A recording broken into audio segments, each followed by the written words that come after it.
So what is passion? Passion can be described as strong and barely controllable emotion. Basically, being passionate about something is enjoying talking about it, doing it, or associating yourself with it. You can be passionate about writing, sports, people, anything. There's something so beautiful about being passionate about something, having someone or something in your life making it exciting. But honestly, I just want an excuse to rant about my passion, film. And now for part one, the filmmaker.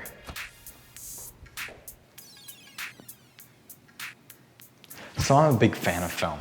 I love watching them, filming them, and editing cool stuff. I've always enjoyed storytelling through artwork, games, videos, but especially that last one. The thing is, videos are so overwhelming with visual information that we're allowed to implement effects and illusions that either add more stimuli to the picture or take advantage of your brain.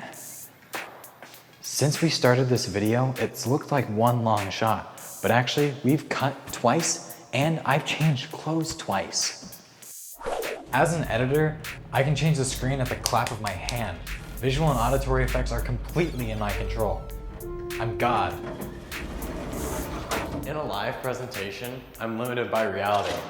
But now that I'm in a video, literally anything could happen.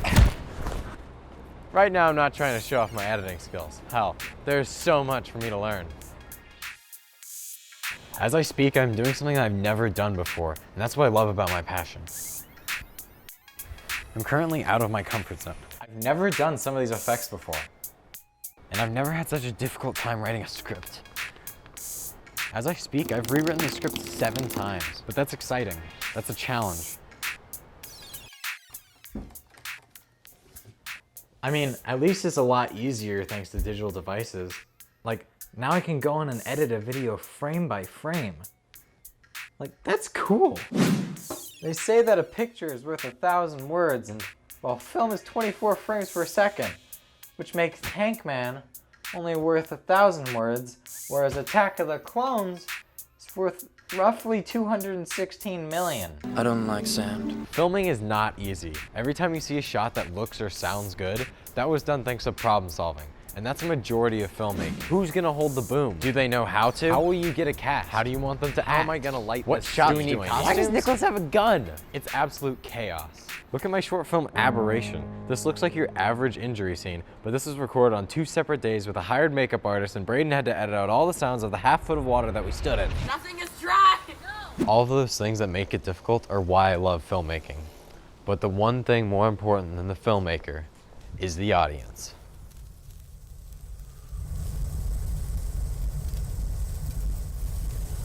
Although film isn't interactive like a video game is, an audience reaction is everything. And that brings me to part 2, the audience. Or as we say in Texas, y'all. So I love presenting my videos, but an audience reaction is the only way of knowing if your movie is Tarantino or M. Night Shyamalan. Yes, M. Night Shyamalan directed The Sixth Sense, but he also directed... But hearing laughter or seeing tears or someone dying is what really gets me going. If you went to go see Endgame this year, there's a good chance you heard this. Yes, it's annoying, but that uproar and excitement is so inspiring. And that, at the root of it, is why I love film. I'm suddenly allowed to reflect my emotions on others. I'm brainwashing you. It's all just to add emphasis to the story though, and that story is for y'all to enjoy. Yes, to some degree this is for me, but there's nothing more satisfying than getting a positive reaction from something you spent weeks or months creating. The thing is, a film, like most other forms of media, is supposed to get a reaction without being in direct contact with an audience. Video games have interaction, but video doesn't. Unless it does. I've been breaking the fourth wall this entire time, but that makes me want to try something.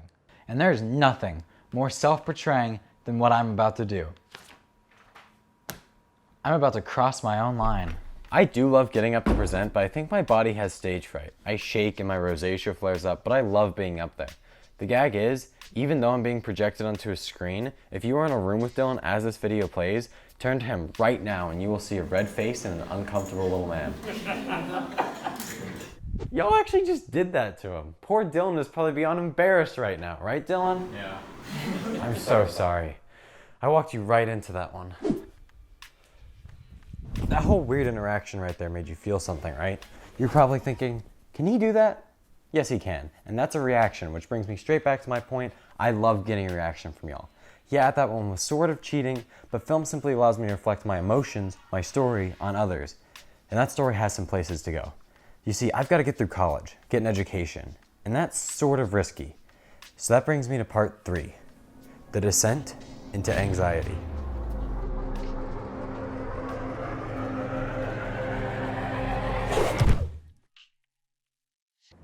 Now that I look back on it, I realize that all my weird phases have led to what I like to do now. As a kid, I used to enjoy animation, drawing, stop motion, then video game design, and suddenly film. If you asked sophomore Dylan what he wanted to do, in his stupid cargo shorts and orange hoodie, he would have said video game design. That little shit doesn't know anything. You might think that's hypocritical of me to say, since in 4 years I might not be doing anything remotely related to film, but that's my point. I don't know what I'm doing. I really hope I landed on my true passion, but the only way of knowing is by trying stuff out. The thing is, I like film right now, but who can be sure of something like that? Now I'm just pandering, but honestly, we don't grant enough unique careers to our youth until they're balls deep into crippling student loans. Hell, I'm banking on film, but I've never taken a film class before. Just let that sink in. 20 to 50% of the people watching this video are gonna choose a major with no previous experience. That's a real downer, huh? But I mean, it's not that bad. You could get shot or blown up by a microwave, or you could be a sloth. A fucking sloth. Did you know that a sloth's metabolism is so slow that I can starve on a full stomach? That's badass. Even if following your passion is like playing Russian roulette with a fully loaded gun, I guess you just have to keep trying. When I'm in my 30s, realistically, I won't be doing anything film related. Like most filmmakers, I'll probably just be living off of Starbucks insurance. Yeah, it's really pessimistic, but I'm an angsty college student. Pessimism is my personality trait. I guess what I'm going to end on is that college is expensive, and a lot of us are going weird places and it's all a gamble, but just do what you think is best for you. You keep going on that path you started on or have yet to start on, and I'll keep doing film. I like it, it defines me, and it puts an ugly ass smile on my face. But I'm dancing in the moonlight. It's caught me in its spotlight. It's alright. Dancing in the moonlight on this long hot summer night.